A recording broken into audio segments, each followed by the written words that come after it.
You have 4 championships. Which one of those 4 was the most rewarding? The first one was the most rewarding because I won 3 in a row. Then they start, creating the internal stuff. With the mamba. Yeah, with the mamba. So now you get 3 in a row. Now things don't go well. Mamba's starting to rise up. And, I always tell people, he did what he's supposed to do. Like, we like mobster movies. At some point, the youngster has to take out the Godfather so he can become a Godfather. So the fact that I got traded was cool. So to answer your question, my most rewarding one was in Miami. Because now after you win 3, I'm starting to get older. And now they're saying, okay, you got 3, but we don't care about that. You can't do it again. Can he do it without the youngster? Yeah, exactly. Can you do it without the youngster? And the reason why I chose Miami, because when I saw D-Wade play, I was like, that kid right there gonna be somebody. And I know he needed somebody like me next to him. So when I got to Miami, the first thing I said, it's your team.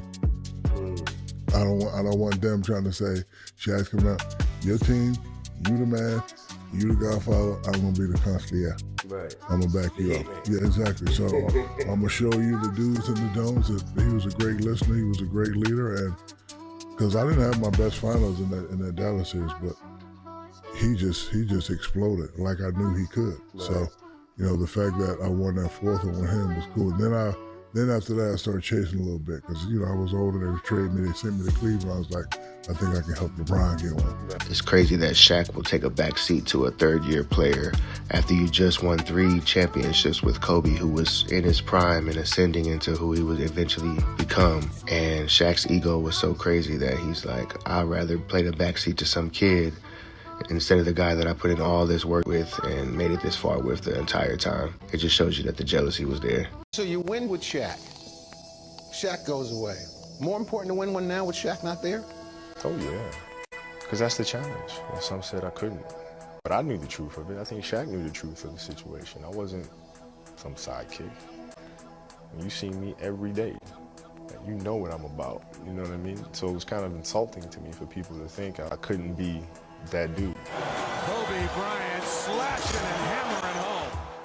What was the problem? Why couldn't you coexist? Well, I'm obsessive, and I believe we need to work night and day, figure out how to get to where we need to go. And he wanted to do it a different way. What do we want down there at the other end? You're a 5 leg. I ain't touching that. High side leg. All right. And so there was a constant challenge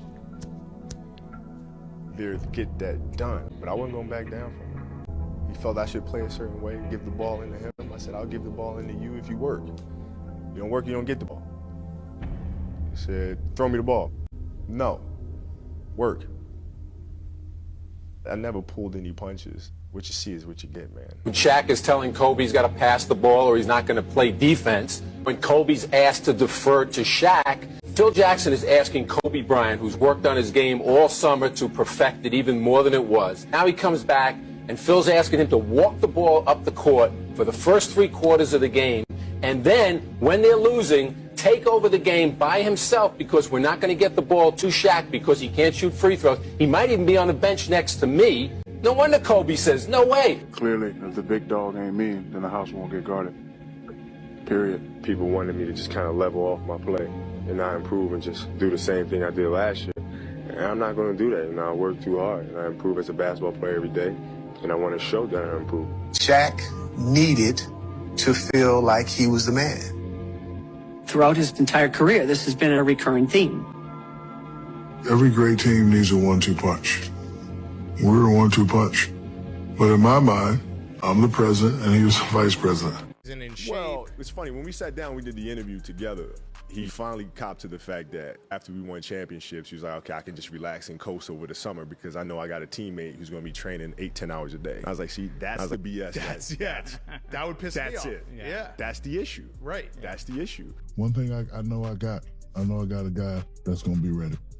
So I admit a lot of times I didn't come into camp ready because that's just how I got down. Because my thing is, I don't need to get ready for dunking. Right. I don't need to get ready. I'll get ready when I get ready. So because I had you, I was able to just chill out in the summer. Do what I do. See, that's what pissed me off. That was it right there. That was. Listen, I got beat up. I got hack a shack. I was tired, man. I ain't doing no work. I'm going home. I'm swimming.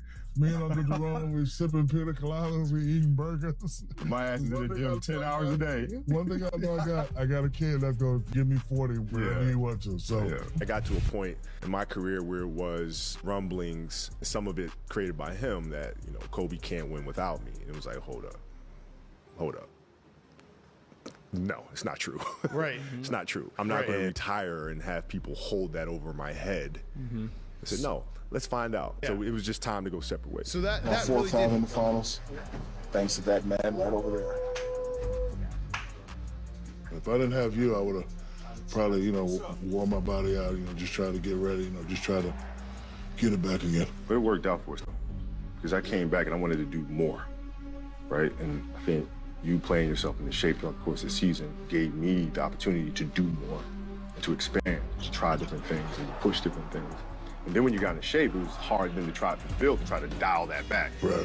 Right? Because I'm out there going 40, 45, 50, and all sorts of stuff. It feels like, okay, we got to rein you back in now.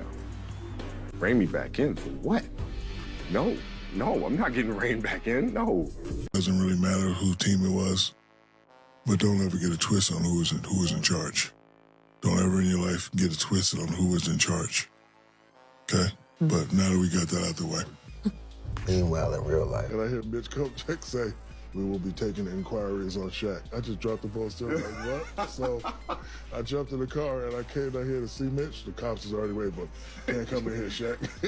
He had the cops waiting for you, huh? Yeah, because he knew. Because I was coming out here to choke his ass. I was going to choke the hair out of Mitch Kupchak.